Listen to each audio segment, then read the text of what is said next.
얄리의 블록체인 인포. 안녕하세요, 얄리입니다. 가상화폐 대장주 비트코인이 상승 흐름을 보여주고 있는데요. 당분간 평행 채널 안에서 움직이며 지속 상승 흐름을 보여줄 것으로 예상됩니다. 작년부터 올해까지 가상화폐 시장의 핵심 메타는 단연 디파이를 얘기할 수 있습니다. 하지만 보완해야 할 부분이 아직은 많은 것 같습니다. 그럼 이를 해결하려는 움직임은 없는 것일까요?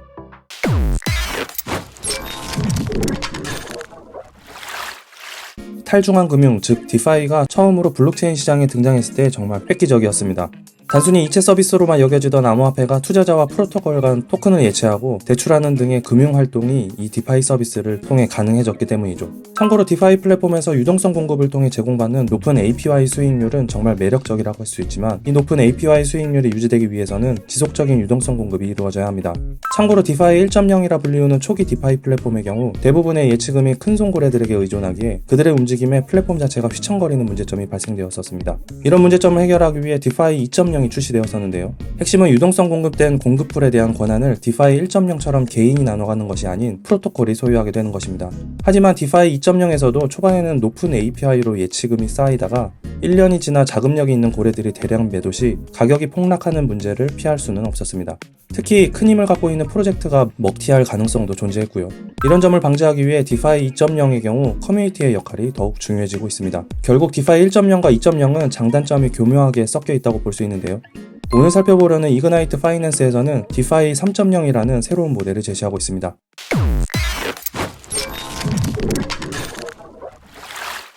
이그나이트 파이낸스에서는 디파이 2.0에서 보여주었던 토큰 인플레이션 문제를 해결하기 위해 새로운 디플레이션 모델을 도입한 클레이튼 기반 디파이 3.0 프로젝트입니다. 그럼 디파이 1.0이나 2.0 그리고 이그나이트의 디파이 3.0은 어떤 차이점을 갖고 있을까요? 지금 설명드리는 부분을 잘 이해하신다면 디파이의 흐름을 파악하는 데 많은 도움 되실 겁니다. 가장 먼저 디파이의 핵심인 유동성부터 살펴볼게요. 디파이 1.0에서는 투자자들에게 유동성을 대여받아 운영했기에 사용자 이탈 시 플랫폼 가치 하락으로 이어졌습니다. 이 점을 개선하기 위해 디파이 2.0, 3.0에서는 프로토콜이 유동성을 직접 소유하게 됩니다. 이그나이트 파이낸스 또한 마찬가지고요. 파밍의 경우 디파이 1.0과 2.0에서는 싱글 체인만 지원했다면 디파이 3.0에서는 멀티 체인을 지원합니다. 수익 모델은 디파이 1.0은 유동성 공급에 따른 보상으로 거버넌스 토큰을 제공했으나 발행량 증가로 토큰 가치가 하락되는 문제 등이 발생했습니다. 그래서 디파이 2.0에서는 채권 모델이 도입되었는데요. 인플레이션 문제로 인해 토큰 가치 또한 하락되는 문제가 발생했습니다. 그 후 디파이 3.0에서는 높은 세금을 걷어 토큰 바이백 및 소각을 실시했습니다. 하지만 채권 모델이 아닌 원금이 보장되지 않는 노드 모델이 적용되어 있어 투자금 회수에 난항을 겪고 있습니다. 반면 이그나이트에서는 투자 원금이 보장되는 채권을 기반으로 투자 NFT 사업이 수익 모델화가 되어 있습니다. 토큰 발행의 경우 디파이 2.0에서 발행하던 인플레이션 문제를 잡기 위한 디플레이션 모델이 적용되어 있습니다. 그리고 바이백 및 소각은 디파이 1.0과 2.0에서 사실 규모가 매우 적었었는데요. 디파이 3.0에서는 높은 세금 책정으로 가능하긴 했었으나 많은 역효과를 불러왔습니다. 반면 이그나이트에서는 트레저리 외부로 자금 출금 시에만 수수료를 부과하고 있죠. 마지막으로 거버넌스의 경우 디파이 2.0부터 다오가 적용되어 있는데요. 이그나이트에서는 다오와 NFT 멤버십이 함께하고 있는 특징을 갖고 있습니다. 사실 이 이그나이트 디플레이션 모델의 경우 엄청 높은 API를 제공하지는 않지만 투자 원금 손실에 대한 리스크가 낮고, 수수료의 경우도 플랫폼을 빠져나가는 자금에 대해서만 부과하여 손실을 최소화하고 있습니다. 즉 장기적으로 보았을 때는 충분히 지속 성장 가능성이 있다고 볼 수 있는 것이죠. 그리고 이그나이트 프로젝트에서는 디플레이션을 위한 토큰노믹스를 설계하였는데요.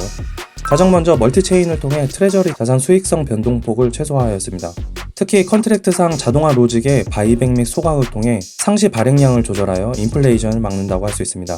즉 높은 수치의 API를 제공하지는 않지만 장기적으로 보았을 때도 대체적으로 일정한 수준의 API를 유지한다는 것이죠. 현재 이그나이트 플랫폼에서는 두 가지 토큰이 활용되는데요. 틴더 토큰은 거버넌스 토큰으로 활용되어지고 있고요.